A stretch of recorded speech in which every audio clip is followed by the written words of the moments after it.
Bienvenidos a la siguiente presentación que tiene como objetivo explicar la clasificación de los contratos en el derecho romano.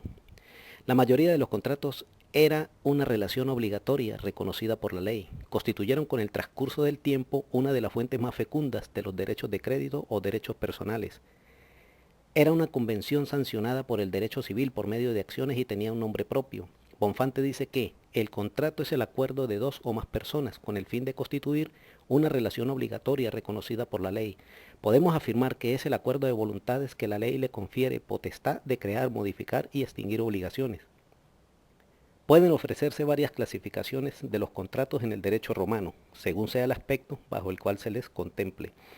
Con relación al modo de formación y perfeccionamiento, causa civilis, tenemos contratos verbales, ejemplo, la stipulatio, dictio dotis, contratos literales, contratos reales, ejemplo, el mutuo, el comodato, el depósito, la prenda, contratos consexuales. Contemplados desde este mismo punto de vista se dividen también los contratos en contratos formales, verbis literis, contratos no formales, reales consexuales. Desde el punto de vista de los poderes de apreciación del juez tenemos contratos de derecho estricto y contratos de derecho de buena fe. Atendiendo a sus efectos jurídicos tenemos contratos unilaterales, contratos sinalagmáticos.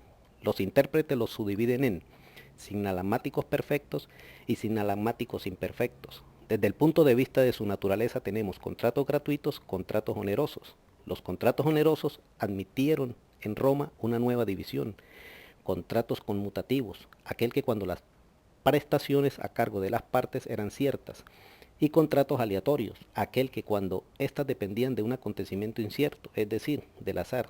Según la relación de dependencia tenemos contratos principales y contratos accesorios. Atendiendo a la clasificación tenemos contratos nominados y contratos innominados, incluyendo aquí 4 actividades realizadas por los romanos. Primero, doy para que des. Segundo, doy para que hagas. Tercero, doy para que des. Y cuarto, hago para que hagas. El cuasicontrato, figura jurídica generadora de obligaciones que carece del elemento subjetivo, que caracteriza a todo contrato, vale decir, el consentimiento entre las partes. El acuerdo contractual es decir, la conventio. Ahora explico dos contratos consexuales. El primero de ellos, la locatio. Contrato consexual sinalagmático perfecto, de derecho de gentes, de buena fe, por el cual una de las partes se obligaba a procurar a la otra el goce pacífico y temporal de una cosa, a prestar sus servicios o a ejecutar para ella un trabajo, mediante el pago de dinero o merces, moderadamente canon. Este contrato ofrecía 3 clases. Primero, locatio conductio rei, moderadamente arrendador de cosas. Segundo, locatio conductio operarum, arrendamiento de servicios. Y tercero, locatio conductio operi faciende, arrendamiento de obra. Características de la locatio: contrato consexual, sinalagmático perfecto, de buena fe, de derecho de gentes, principal, oneroso. Efectos jurídicos de la locatio: engendraba desde el momento mismo de su conclusión obligaciones para ambas partes contratantes. Las obligaciones del arrendador eran hacer entrega de la cosa arrendada, procurando al arrendatario el uso y goce de la cosa durante el término del contrato, garantizar al arrendatario contra la evicción y los vicios ocultos de la cosa arrendada, respondiendo de su dolo, de su culpa grave y de su culpa leve. Obligaciones del arrendatario eran dos principales. Primero, pagar el precio en el lugar, época y forma convenidas. Y la segunda, restituir la cosa al término del contrato. Locatio conductio operarum. El arrendamiento de servicios dio origen a lo que hoy es el contrato o relación de trabajo. Locatio conductio rei. Era el alquiler de semovientes, animales de cargo y de tiro. Sus elementos esenciales eran la cosa y el precio, recayendo en ambos el acuerdo de las partes. Locatio conductio operi faciendi. Es la locación de obra. El objeto aquí no era el trabajo en sí del hombre, sino su resultado. Ejemplo, la construcción de una casa, la pintura de un cuadro o la confección de un vestido. Esta locatio dio origen a lo que hoy se conoce como contrato de obra. Segundo, contrato consexual, la compraventa. Llamada por los romanos entio vendictio, era un contrato consexual, sinalagmático, perfecto y de buena fe, por el cual el vendedor se obligaba a asegurar al comprador la posesión pacífica y duradera de una cosa, transmitiéndole todo su derecho sobre la misma mediante el pago de un precio cierto en dinero. Características de la compraventa: contrato consexual sinalagmático perfecto, contrato nominado, contrato principal de buena fe, contrato oneroso. El consentimiento de la compraventa es el acuerdo entre las partes para concluir el contrato como elemento esencial, ya que basta por sí solo para dar nacimiento a las obligaciones.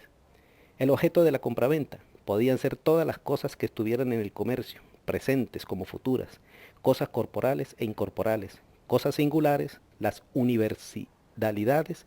Se vendía la herencia diferida, pero no la futura. El precio en la compraventa era necesario que consistiera en dinero, que fuera cierto o serio, no simulado, que fuera justo. Efectos jurídicos de la compraventa engendraba obligaciones a cargo de ambas partes contratantes.